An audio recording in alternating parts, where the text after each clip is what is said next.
একটা গতানুগতিক সরকার, নির্বাচিত সরকার দিয়ে আগে আমাদের কখনো পরিবর্তন আসে নাই। বিএনপি 2/3 মেজরিটি নিয়ে ক্ষমতায় আসছিলেন, পরিবর্তনগুলো সংস্কারগুলো করার অঙ্গীকার করেছিলেন, সংস্কারগুলো করেননি। তো এবারে যে সংস্কারগুলো যে করবেন এটার তো কোনো নিশ্চয়তা নাই। ঐতিহাসিক সুযোগ কিন্তু আমাদের আসছে, যেটাকে আমরা অ্যাকচুয়ালি আমি মনে করি অবহেলা করে গেলাম আমরা, বা অবহেলা করে যাচ্ছি।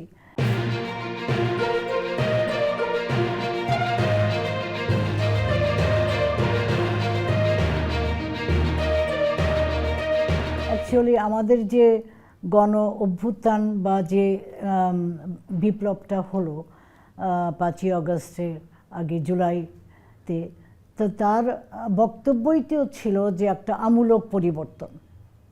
জনগণের চাচ্ছে একটা আমূলক পরিবর্তন, যাতে অতীত ফিরে না আসতে পারে। এটাই তো আসল বক্তব্য জনগণের।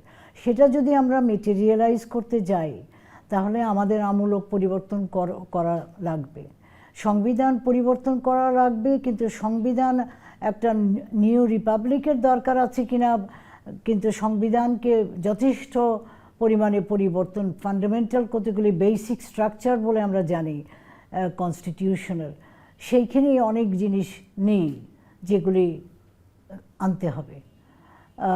তো সেই জিনিসগুলি করতে গেলে পরে আমার যেটা মনে হয় যে ছাত্রদের সঙ্গে আমি একমত একদিকে, যে একটা গতানুগতিক সরকার, নির্বাচিত সরকার দিয়ে আগে আমাদের কখনো পরিবর্তন আসে নাই।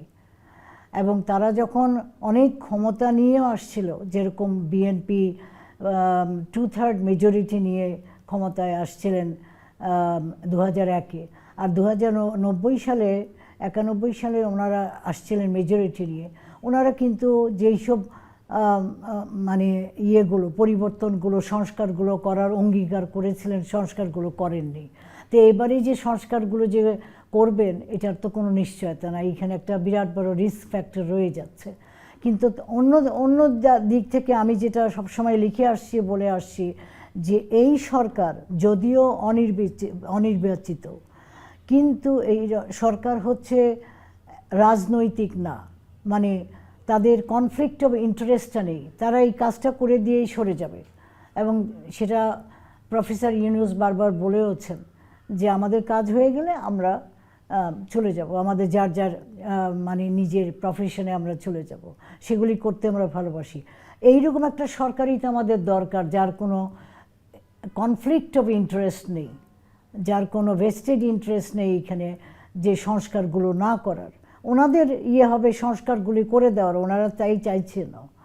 তো এটা আমাদের একটা সুযোগ দেওয়া ছিল, একটা ঐতিহাসিক সুযোগ কিন্তু আমাদের আসছে, যেটাকে আমরা অ্যাকচুয়ালি আমি মনে করি অবহেলা করে গেলাম আমরা, বা অবহেলা করে যাচ্ছি। তো এই সুযোগটা ঐতিহাসিক কেন ঐতিহাসিক? কারণ এরকম একটা আমূলক বিপ্লবের পরে, যেখানে দেশব্যাপী জনগণ একটা বিরাট উত্থান করেছে, তাই না? একটা স্পন্টেনিয়াস অ্যান্ড অর্গ্যানিক একটা উত্থান। এটা তো সাইমালটেনিয়াসলি সমস্ত দেশে হয়েছে, এটা আমি দেখিয়েছি। আর এইরকম একটা উত্থান, জনগণের যে অনেক বছরের হতাশা, নিরাশা, এইগুলিরই প্রতিফলন।